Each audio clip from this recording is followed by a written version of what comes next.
Assalamualaikum warahmatullahi wabarakatuh. Perkenalkan 11 Multimedia 2 ingin membaca jawaban soal bahasa Indonesia. Pertama, jelaskan teks prosedur.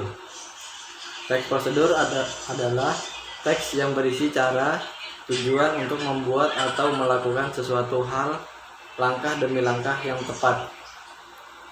2. Sebutkan dan jelaskan struktur teks prosedur. Pengantar atau pembuka. Teks prosedur umumnya diawali dengan judul yang merupakan inti dari kegiatan yang akan dilakukan. Material. Pada bagian ini berisi bahan-bahan, alat-alat atau materi yang diperlukan. Langkah-langkah. Bagian ini berisi langkah-langkah yang harus dilakukan untuk memperoleh hasil sesuai dengan tujuan. Simpulan. Setelah melakukan kegiatan sesuai tahapan, di akhir teks prosedur terdapat simpulan kegiatan. 3. Sebutkan dan jelaskan kaidah kebahasaan teks prosedur.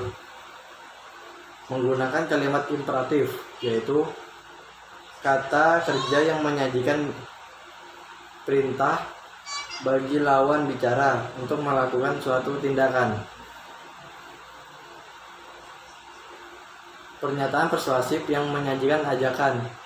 Kata teknisi atau istilah.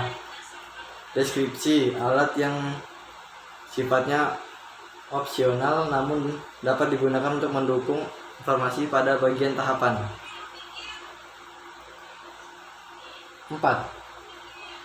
Teks eksplanasi adalah teks yang berisi tentang proses mengapa dan bagaimana suatu peristiwa, ilmu, pengetahuan, sosial, budaya, dan lainnya. Bisa terjadi peristiwa alam maupun sosial yang terjadi di sekitar kita, selalu mempunyai hubungan sebab, akibat, dan proses. 5. Sebutkan dan jelaskan struktur teks eksplanasi. Yang pertama, identifikasi fenomena.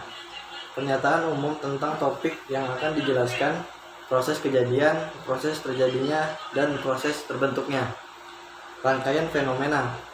Urutan alur atau sebab akibat yang mengulas penjelasan proses terjadinya secara detail. Ulasan konsekuensi atas kejadian yang dipaparkan sebelumnya. Fokus pada hal umum, generik, bukan partisipan manusia. Non-hukum, partisipan.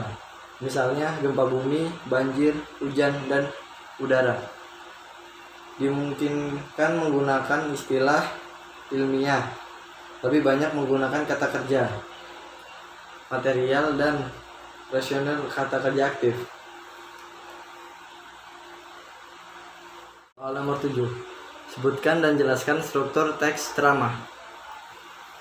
Yang pertama, pembuka berupa pengenalan isu, masalah, ataupun pandangan pembicara tentang topik yang akan dibahasnya. 2.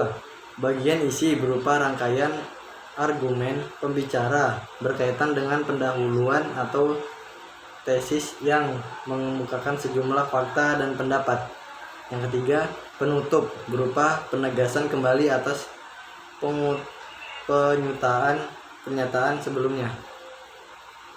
Yang ke-8, sebutkan dan jelaskan kaidah kebahasaan teks ceramah. Yang pertama, menggunakan kata ganti orang pertama tunggal dan kata ganti orang kedua jamak sebagai sapaan. Menggunakan kata-kata jenis atau istilah yang berkenan dengan topik yang dibahas. Menggunakan kata-kata yang menunjukkan hubungan argumentasi sebab akibat. Menggunakan kata-kata yang menunjukkan adanya hubungan temporal perbandingan seperti namun, sebaliknya, kemudian. Menggunakan kata kerja mental. Menggunakan kata-kata persuasif. 9. Sebutkan perbedaan teks fiksi dan non-fiksi. Buku fiksi adalah hasil imajinasi dari sang penulis, sedangkan buku non-fiksi adalah fakta. 10. Sebutkan buku yang baru saja kamu baca dan alasan kamu membacanya. Di sini ada buku metode Zaki, metode-metode matematika yang ada di dalam buku ini. Dari saya, wassalamualaikum warahmatullahi wabarakatuh.